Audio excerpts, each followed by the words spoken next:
Assalamualaikum warahmatullahi wabarakatuh. Rahayu ing sami kula. Masyarakat Banyumas dan sekitarnya dan seluruh Indonesia yang saya hormati, yang saya banggakan.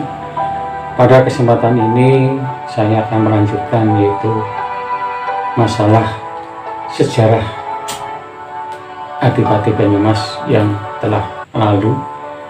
Kemarin saya menjelaskan yaitu masalah Eyang Ngabei Bawang atau Eyang Mertoyuda pertama.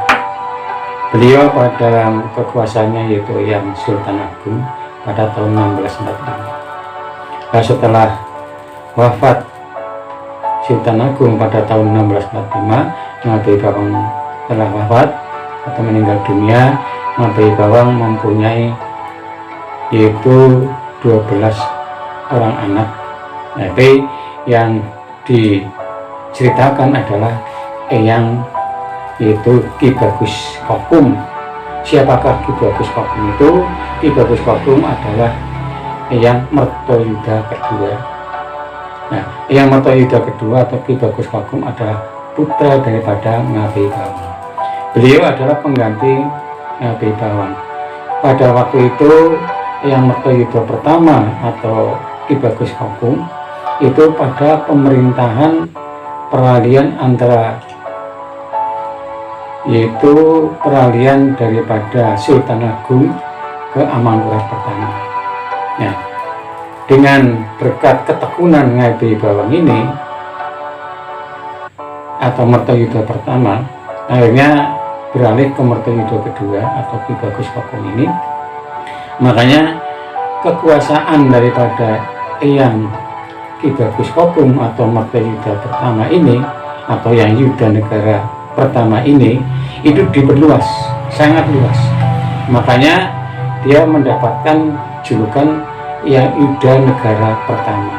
Itu adalah gelar daripada yang diberikan oleh Kanjeng Amangkurat pertama. Nah, pada kesempatan itu Eyang Yuda Negara pertama mendapatkan gelar yaitu Wedono Bupati. Ya, Wedono Bupati artinya dia ngereh beberapa bupati yang dikuasai oleh Keraton Mataram. Itu diantaranya adalah Kadipaten Pasir Luhur, Kadipaten Gajah Luhur, Kadipaten Kerawang, Kadipaten Kuningan, Kadipaten Reden, Kadipaten Banjar Pakoman, dan Kadipaten Banyumas itu sendiri. Nah, ini dari beberapa kadipaten yang dipimpin oleh beberapa kadipaten ini atau adipati, maka di satu bupati yang dipercaya adalah Eyang Yuda Negara pertama, itu yang pada waktu itu putra daripada Eyang Ngabei Bawang. Nah, dengan mendapatkan gelar Yuda Negara pertama atau ke-1 ini, Ki Bagus Kokum ini atau yang Mertoyuda pertama ini atau Mertoyuda kedua ini yaitu mendapatkan hadiah songsong emas atau songsong kencana atau payung kencana yang terbuat daripada kain kekuning-kuningan keemasan. Ya, daripada kain kekuningan keemasan itu dinamakan payung kencana. Nah, ini digunakan untuk pada bulan-bulan tertentu yaitu Grebek Suran dan Maulud untuk menghadap sang raja di Mataram, yaitu pada waktu itu adalah Amangkurat pertama. Nah, inilah kebesaran daripada Eyang Adipati Banyumas yaitu Eyang Yuda Negara pertama. Dengan berdasarkan hadiah tersebut, maka Adipati Yuda Negara pertama atau Ki Bagus Kokum ini atau Eyang Mertoyuda kedua ini, makanya dia dinikahkan yaitu putri daripada Amangkurat pertama atau Amangkurat, yaitu yang bernama adalah Dewi Kemuning. Dewi Kemuning ini adalah putra daripada Amangkurat pertama, yaitu dari Garwasenur yang ke-14. Nah, yang Kemuning atau Dewi Kemuning ini adalah dijadikan Ratu Permeswari atau Garwa Padmi daripada Eyang Yudanegara pertama, dengan berjudul adalah Eyang Bendoro, itu Putri Bendoro, namanya Bendoro, dari yaitu Nyai Ageng Kemuning, namanya Nyai Ageng Kemuning kedua. Nah ini kalau Nyai Ageng Kemuning ke-1 adalah menjadi Putri Raja Kartosuro. Nah ini Kemuning kedua dinikahkan oleh Yudanegara ke-1. Nah di sini, nah pada suatu saat Eyang Yudanegara pertama atau Ki Bagus Kokung menghadap raja pada waktu itu pada Grebeg Sura.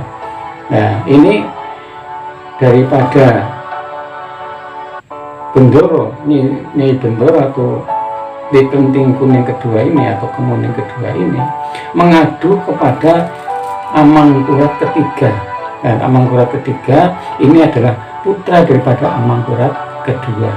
Nah di situ mengadu bahwasanya Eyang Yudanegara pertama ini kepada istrinya, yaitu yang Kenting Kuning kedua ini tidak bisa adil membagi waktu dan membiarkan bahwa Eyang Yudanegara pertama itu membiarkan tidak pernah memberikan nafkah, tidak pernah memperhatikan kepada Nyai Bendoro atau Kenting Kuning kedua ini kepada Amangkurat ketiga. Nah, Amangkurat ketiga dengan Kenting Kuning atau Bendoro ini adalah sifatnya adalah keponakan. Itu karena Kenting Kuning adalah masih keturunan Eyang Amangkurat pertama ini. Nah inilah dengan adanya itu tidak berkenan, makanya Eyang Yudanegara ke-1 akhirnya mendapatkan marah dari Amangkurat ketiga tersebut. Maka dengan itu Eyang Amangkurat ketiga ini memberikan sanksi, yaitu hukuman pancung. Pada waktu itu Eyang Amangkurat ketiga ini memerintahkan kepada patihnya yang namanya Patih Mandoroko. Nah, Patih Mandoroko disertai dengan beberapa punggawannya, yaitu hakim dan pujangga kerajaan itu, untuk memperjaya atau membunuh yaitu Eyang Yudanegara pertama, yaitu hukum penggal atau hukum pancung.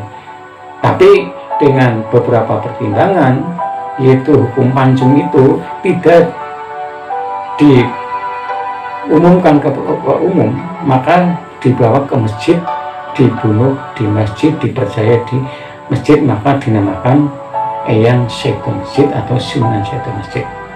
Nah, karena sejak rencana mau dimakamkan di daerah Kartosuro tersebut, maka oleh ahli waris dibawa ke Dauhan.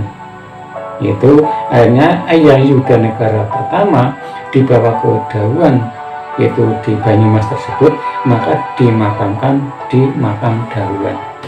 Sayangnya dengan jasa-jasanya Eyang Yudanegara ke-1 sampai memperluas wilayah Kadipaten Banyumas, tidak ada penghargaan daripada ahli warisnya, merasa salah.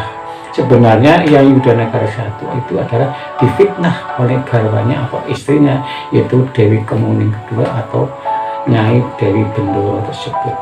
Akhirnya masyarakat dan trah dari Kadipaten Banyumas tidak begitu senang terhadap Eyang Yudanegara ke-1.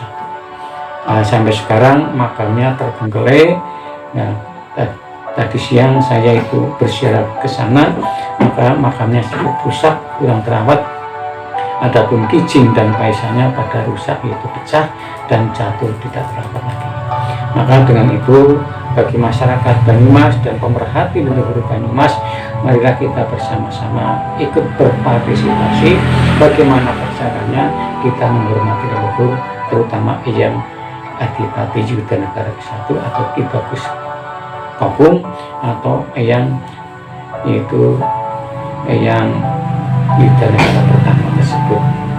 Marilah kita bersama-sama berpartisipasi, ikut mendoakan, dan kalau ada waktu marilah kita rawat Eyang Adipati Yudanegara ke-1 yang sudah memperluas dan membawa nama harum Kadipaten Banyumas. Semoga pada kesempatan ini kita mengajak masyarakat Banyumas untuk ikut merumat Adipati atau makam Adipati Yudanegara pertama di Desa Dawan.